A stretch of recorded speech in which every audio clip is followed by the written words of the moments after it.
YouTube-i, mirë se erdhët në një vlog të ri. Për gjithë ju që klikoni për herë të parë dhe u shfaqem unë për herë të parë, unë quhem Kamila, jam 29 vjeçe, jam mami i një çuni, shumë të bukur, dhe tregoj jetën time pa filtra, jetën time reale në YouTube. Ju falenderoj shumë gjithë dhe ju që më ndiqni nga fillimi deri tani dhe ju të rinj që po më shikoni për herë të parë.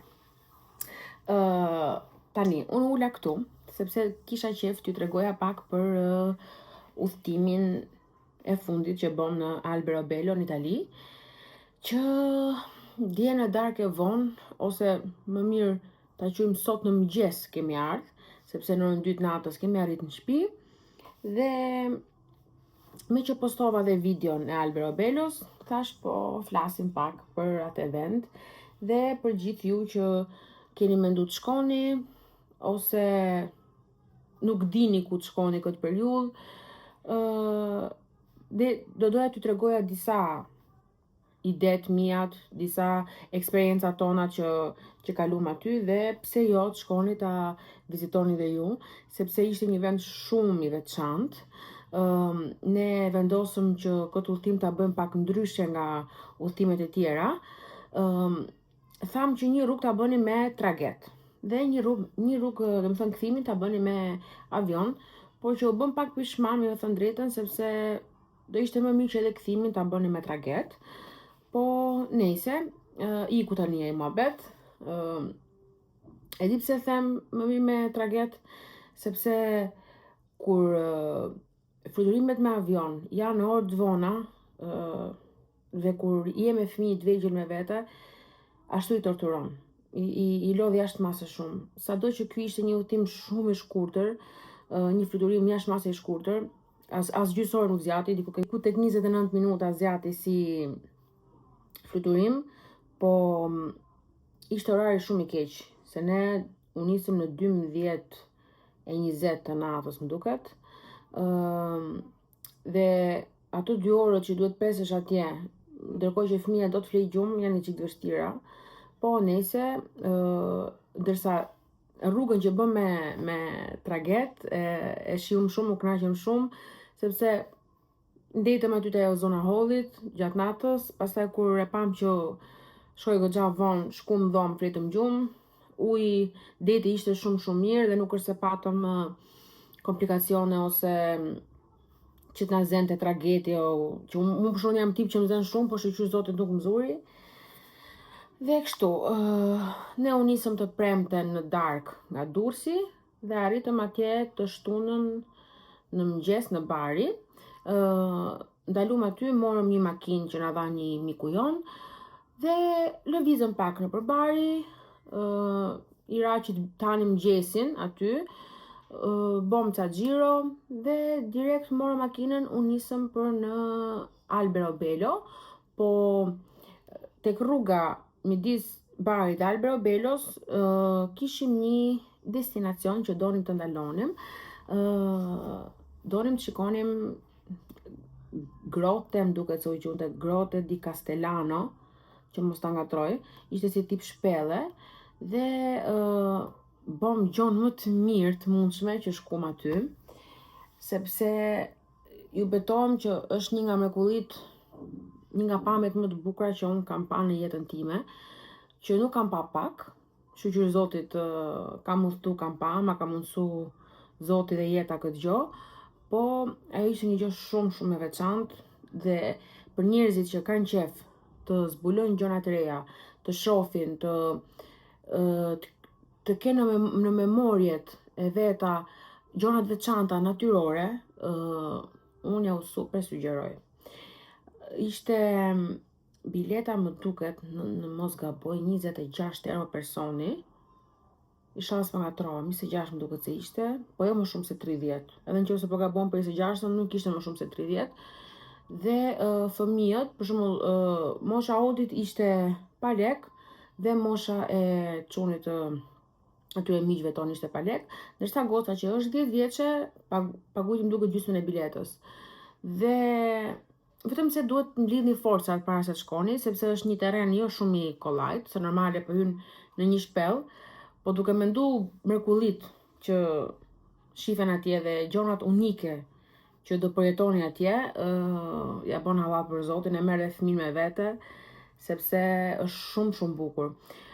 Odin 1 e 2, do të thënë kudo që shifte, thoshte, wow, sa bukur, mami sa bukur, qa është kjo, qa është ajo, që ai nuk e din shumë, do të thënë ai nuk e din fare qa është stalaktidi, stalagmidi, qa janë ato si tip gurësh që kishte kriju shpella me ujë, me kështu, ai nuk din asnjë gjë, po fakti që aty kishte ngjyra, kishte drita, forma të ndryshme, çunin e bon me tërheq shumë kjo pamje dhe u knaq. Edhe fëmijët e miqve tonë u knaqën shumë. Dhe ne të mëdhenj po ashtu, sepse ne dëgjonim dhe historinë, na tregonte ai Guideri dhe historinë se si ishte zbulu kjo shpella, se qa përmbante, qa kishte ndodhur ajo shpella, kishte gjona jashtë mase të veçanta dhe ja u sugjeroj të shkoni. Pasi mbaruam punë këtu tek shpella, shkum tajm po të Ozon, tajm drekën dhe ushqim italian i mirë dhe na ka shoqëruar pothuajse gjithë kohës një burr në mosh me kitare dhe t'jep të atë ndjesinë sikur ishe në Italinë e viteve 60-70, shumë bukur. Dhe t'jep të një ndjesi tjetër. Pastaj, pasi mbaruam drekën, direkt makinë dhe u nisëm për në hotel në Albero Bello. Hoteli, siç e pat tek vlogu i fundit që u postu, ishte skandaloz. Po nuk e çaj bon sepse e donin patjetër në qendër dhe si do t'ishin kushtet do e pranonim, plus që me sa kam pa unë, hotelet, lokalet dhe restorantet nuk kanë kur atë luksin edhe bukurinë, modernizimin që kemi ne këtu në Shqipëri. Bizneset shqiptare të këtij lloji, domethënë, i kushtojnë shumë rëndësi luksit, kushteve dhe komoditetit. Ndërsa në këto vendet e tjera e shtetit, me thënë drejtën, nuk është se përveç në Stamboll dhe në Bodrum që ishim në verë, në asnjë vend tjetër unë nuk kam pa, domethënë që them hotel me të gjitha të mirat.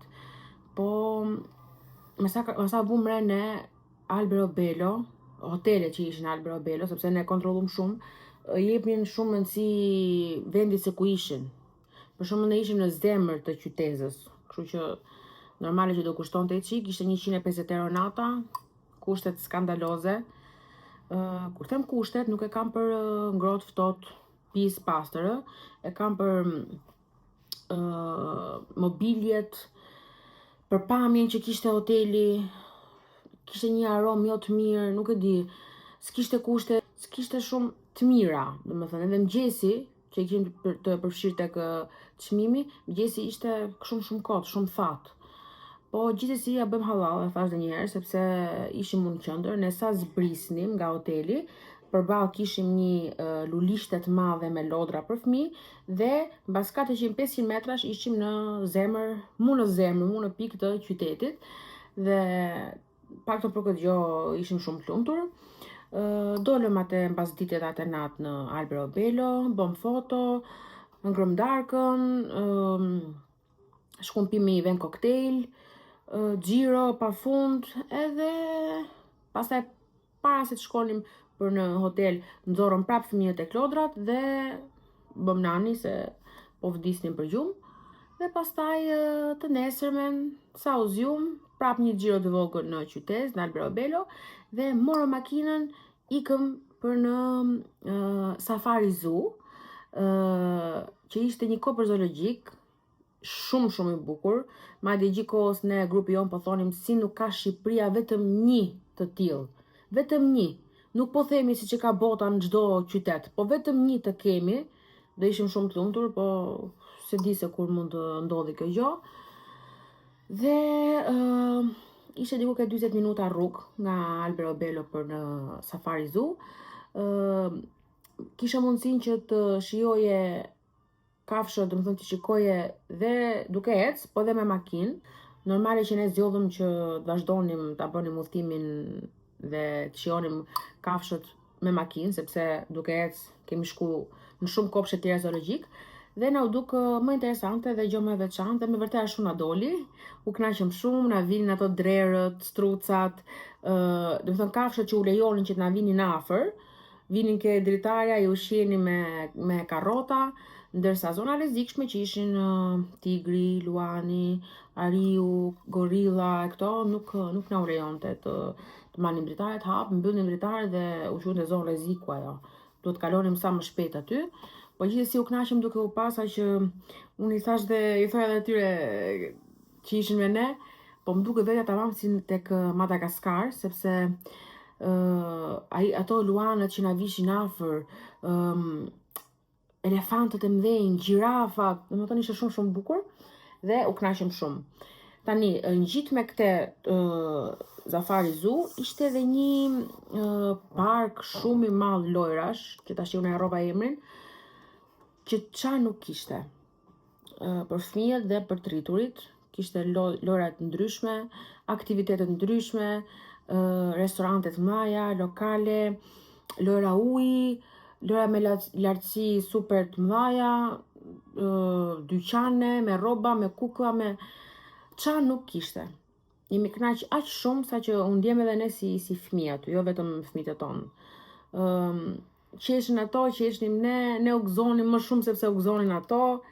Njerëz pa fund, sepse ne na rastisi dhe e diel dhe pashkët, dhe gjithë Italia ishte komplet e mbyllme, komplet, vetëm në një lokal, në një bar tek tuk mund t'ishte hap, dhe ishin mbledh gjithë aty tek ajo zona, kishte shumë njerëz, po prap nuk është se u krijonte ai kaosi i madh që mos shijoje gjë. Jemi super kënaq. Ne jetëm diku ke 5-6 orë atje, dhe kur sa dolëm, ne kishim menduar në fakt që do shkonim në një qendër tregtare që të blenim rroba. Po, nuk lam qendër tregtare pa kërku në Google dhe shkum dhe në 3-4 vende dhe nuk gjetëm asnjë hap, derisa na tha një miku jon që jeton atje, mos u lodhni kota sepse nuk ka shanse që të ketë dyqane dhe qendër tregtare hap ditë diele dhe që kanë rastis pashkët, sepse ato pashkët i kanë shumë të rëndësishme dhe i festojnë shtëpi. Kështu që ne nuk kemi ble as edhe një gjë në këtë udhtim, që unë jam mësuar gjithmonë që do marr një rrobë për çunin, për vete, në një dhuratë mamit, motrës, kështu. Fare, unë kam marrë vetëm ato magnetet në frigorifer, që vende frigoriferi, kemi marrë një çokollatë, një budallik, një gjë kështu, dhe biletat që rujta kujtim të shpellës dhe të parkut lojrave. Asnjë gjë tjetër neve nuk morëm. Madje lam atje, sepse më kthyn mrapsh në avion shumë gjona, që unë i kisha marrë me traget me vete, dhe kur u kthym me avion nuk na i lejun, dhe më ka ngel menja tek ai detergjenti im tim që unë e blej goxha shtrejt atë, sapo e kisha fillu dhe ma hodhën. Po shumë mirë ma bon, sepse nuk duhet ta kisha marrë. Nese, pi pa kafe, nuk se u shkatru kafe fare.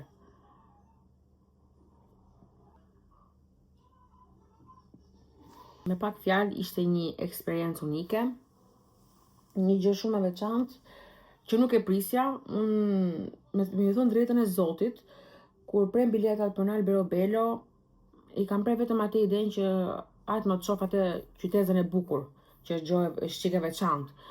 Po që do kënaqem kaq shumë dhe do gjenim kaq shumë aktivitete tjera, s'ma merr të mendja. Po faleminderit shumë shoqes time që na sugjeroi këto vendet dhe shkum dhe u kënaqem. Tani kemi një ide tjetër për një udhtim tjetër, po unë nuk do u tregoj për momentin, derisa të bëhet tamam konkret, që të prem biletat, sepse kemi 2-3 vende në kokë. Nuk dim tani se këtë zgjedhim, po gjithsesi është normale që unë do u tregoj dhe ju, dhe normale që do filmoj dhe do postoj. Dhe një diçka tjetër. Tek vlogu i Alberobellos që postova shpar, e di që nuk kam tregu shumë, nuk kam filmu shumë dhe nuk kam fol shumë. Po ju betohem që është shumë e vështirë kur je me fëmijë me vete. Dhe ne nuk ishim me një fëmijë, as me 2, po me 3. Me 3 fëmijë të moshave të ndryshme, dhe është çik vështirë. Por gjithsesi, udhtimet që do t'i bëj vetëm me Lorin dhe me njerëz tjetër vetëm pa fëmijë, do sigurohem që do ju flas më shumë dhe do ju tregoj më shumë. Ndërsa kur timet që unë ma boni halal, po është pak e vështirë. Tani, unë do pi këtë kafen dhe do ju tregoj pak se si kam rregullu zonën e make-upeve, me që dhe ma keni kërku këtë gjë, më keni shkruajtur dhe në koment dhe mesazh në Instagram. Dhe me qëra fjalla ke Instagrami, hyni, shikoni fotot dhe postimet e fundit që kam bë. Emri im në Instagram është Kamila __ Nikoçaj _ Deda. Dhe pse jo, më boni follow dhe aty, se aty janë postime qik si më të shpejta, më koreale. Dhe kështu.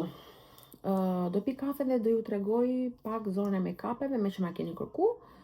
Dhe do vazhdoj me ditën, sepse sot me shumë mundësi do ri gjithë ditën në shtëpi, sepse kam 2 javë që them do heq rrobat e trasha të dimrit, që t'i zëvendësoj me pranvere ose tek tukmin e gjovere, po gjithmonë shtyj, sepse dal nga shtëpia dhe vin darkë vonë, kur vin darkë përtoj me ju thanë drejtën, dhe thash e di qa do e vendosa që do ri sot në shtëpi. Kështu që do kemi më shumë vlog shtëpie sot. Atëherë, kjo është tavolina, ose më saktë zona e make-upit, që unë pak a shumë kam bërë disa rregullime, sistemime dhe ndryshime të vogla. Kam shtu këtë, e bleva para një jave tek Jumbo. Këtë po e kërkoja në fakt dhe nuk po e gjeja aty ku mendoja se do ishte, dhe e gjeta tek Jumbo shumë më lirë dhe më bukur, se ja.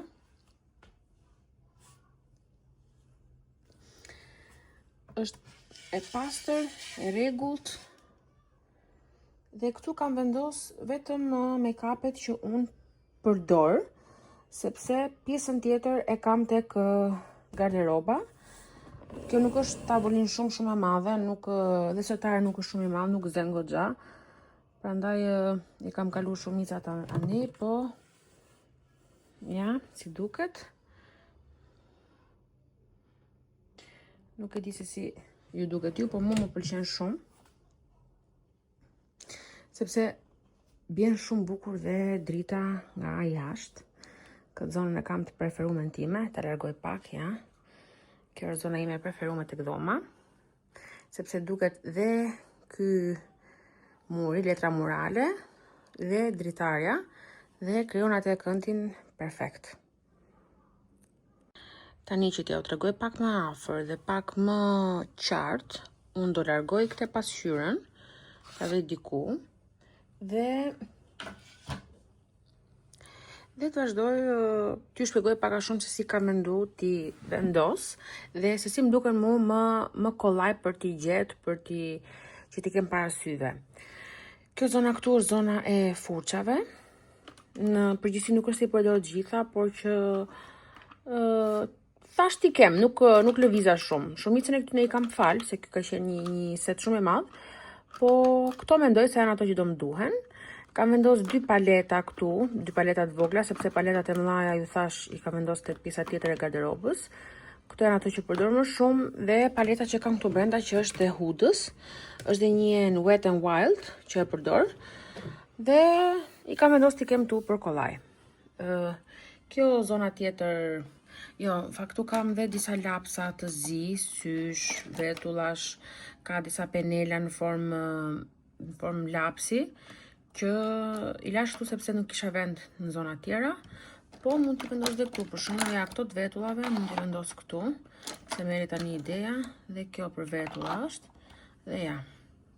Okej, tani kjo pjesa tjetër ka gjona të ndryshme, nuk është se ka vetëm specifike. Kam vendos këto blushët që janë të She Glam, një ngjyrë pjeshke dhe një si kafe. Këtu kam vendos një fondatin, këtu janë kjo është për vetulla, ndërsa kjo është për mbushjen e poreve të fytyrës. Ky është një krem durësh për vetullat, për pjesën e fytyrës. Kjo është një vitamin C dhe vaj trëndafili për fytyrën. një furçë e vogël, mini furçë, një manikyr, nuk e di, kishte ngel ky mbi te keq tajillja sepse është pothuajse pa fillu, peneli im i preferum, edhe kjo është një mbushës poresh për fytyrën. Këtu kam fondatina të ndryshme, të firmave të ndryshme. She Glam, kjo është e Fentit, She Glam, Maybelline, Kroyland, që thuhet kjo. Ndërsa te kjo zona këtu kam këto lapsa, kjo është gjithë lapsa që përdor më shumë. I kam vendos këtu. Këtu janë disa shkëlqysa. Këto nga që s'po i përdor shumë sepse janë më shumë si dimrore. Shikoni, janë ato të periudhës Krishtlindjeve dhe Vitit të Ri. Dhe i kam vendos këtu. Po disa nga këto do t'i fal. Nështë këtu janë shkëlqys tjerë të modeleve, firmave, ngjyrave, koloreve, xixave të ndryshme. Nuk po ja u tregoj gjitha një se kuptohet që janë shkëlqys. Kjo është një super pako, një super set që ka xixat më fantastike. Është shkëlqysi, furça, xixat dhe lapsi. Kjo për verë nuk ka gjë më të bukur. Këtu kam vendos rimelat. Qa ka këtu? Edhe këtu ka disa penela. Shkëlqysat e ndryshëm. Këtu janë sponxhet që këto duhen lapa tjetër. Kam dhe disa kështu, si tip highlighterash, si tip blushesh të ndryshme, të vogla. Do mundohem që t'i marr të vogla make-upet nga këtë periudhë tutje, se i marr dhe për udhtim me vete. Dhe kështu. Këtu, si që tregova shpar, janë disa gjona thjeshta. Kjo është çanta që marr me vete kur iki për shembull me pushime, po për shumë kohë, për një javë, 10 ditë. Do bëj një gjë që s'e kam bërë kurrë në jetën time. Po shkoj gati 30 vjeçe dhe këtë gjë s'kam pas kurrë guxim ta bëj. Po nuk e di sepse mu shkrep në kokë dhe unë jam tip që kur më shkon menja me bëj gjë, do ta bëj në atë moment që më shkon. Besoj se do e kuptoni me dy gjona që do ju tregoj. Do pres flokët e mia vet. Dhe me 2 mjete që nuk jam fare për me pre flokët. Këte e kam marr, e kam ble tek Jumbo dhe se kam përdor asnjëherë për t'u jit lulet, ndërsa kjo është me pre kjo është më shumë guzhine se sa për floke për kështu gjonash. Po unë vetëm këte kam shtëpi, është e mirë edhe do përdor këte. Tani ju do thoni pse do presh flokët ti. Do t'i prej se dekoloranti që pa ta bo, ka bo punën e vetë. Dhe po ta veni re, floku im është shumë ndryshe nga rënja e ke gjysma dhe nga gjysma ke majat. Do të thënë, këtu ka goxha volum dhe është mirë floku, ndërkohë këto të fundit janë shumë kot. Dhe unë kështu nuk i duroj, nuk maj do të flok të prishur. Më mirë t'i kem pak më të shkurtër dhe më të shëndetshëm, se sa t'i maj gjatë kot edhe mos t'ken pik forme. Tani, unë pash një video në Instagram, në YouTube, të një parukeri shumë të famshëm botë, një metodë se si unë ti preja vetë në shtëpi butterfly. Tani, inshallah nuk do të ja fuz vetës, inshallah s'po bëjnë i budallik, po unë atë metodë në provoj, sepse mu duk më e thjeshta dhe më e bukura, dilnin flokët shumë bukur. Do t'i kref, do t'i lak me këte, dhe do ja u tregoj dhe ju se qa do bëj si qysh tek. I krefa pak se i kisha shumë keq, dhe tani do t'i lak, po që t'tregojmë 100% e sinqert me ju, po bëj kështu si effort që po i pres, se nga që kismet mas e një muji, do t'i shtoj. Do dhe Xstationa, dhe prandaj po i pres kështu, pa i menu 2 herë, se për ndryshe nuk besoj se do e kisha bo këtë gjë, po latë nuk kam lanë, thjesht kam folë me atë parukerin Mario, që është në Tiranë, dhe nga fundi i majit kismet do iki ti shtoj. Kështu që tani po e pres pa frikë. Tani ta mbush këtë me ujun, të lak pak flokët, do t'i krep edhe një herë dhe filloj me procesin. Se dia bën kjo për këtë punë, se di se si e nxjerr ujin kjo. Se kjo besoj e nxjerr prit. Ka matë se kjo do e nxjerrë me presion. E nxjerr ka pak me presion, po hajq më varja. Dhe mas i ti pres, kur të lahem, do përdor dhe këtë maskën që bleva te Kiara, që jep atë nuancën e cherryt. Është shumë mirë kjo, po duhet përdor momentin që lahesh, sepse përdoret si maskë normale. Tani unë nuk po flas më, thjesht do vazhdoj procesin dhe do ju tregoj hapat që do marr. Shifni pak çat bën e kuqa. Unë harrova fare që këto flokët e mia lëshojnë. Edhe vazhdova direkt duke i lag. Po hajde vare, shoqyt pak tani jam me këto fustanet që përdor për shtëpi. Move that body. Move that body. Move that body. Move that body. Move that body. Move that body.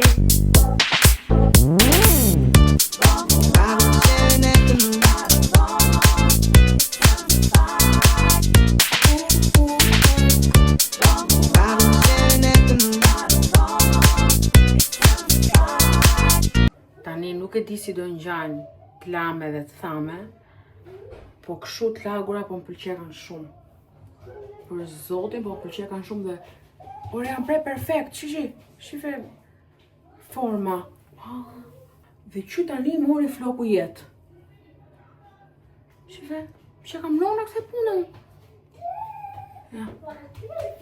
Janë fjet njësoj me njëra tjetrën, të dyja anëve. Tani direkt të futem t'lahem, të bëj dhe atë maskën dhe të shohim se si do dalim. Nuk kam heq pak flokë, janë goxha, nuk janë pak. Nuk preva pak. Nuk di nga merri gjithë ajo fuqi, gjithë ajo zemër, po s'kam pre pak. Dhe nuk e kam problem, se e di që shumë prej jush do thënë, Kamila sa gjuna, pse i preve, plase tu pre flokët, se kam ja 6 muj që i pres flokët po thuj se muj për muj. Po unë se kam farë problem se mu më rriten shumë shpejt. Mu më rriten dita ditës flokët. Kështu që nëse bërë në farë më rakë për flokët e mija, se në që se du t'i rritën prap direkt. Tani i ka të bëj dush. Tani unë sa po lava flokët, i bona pak me balsam, i krefa dhe vesha po prap këte që mos bëj pizgjo tjetër, sepse tani vazhdojmë procesi i fundit. Ose më saktë i para fundit, se i fundit është që do lahen prap. Sepse kjo maska që është me ngjyrë, është me shprarje.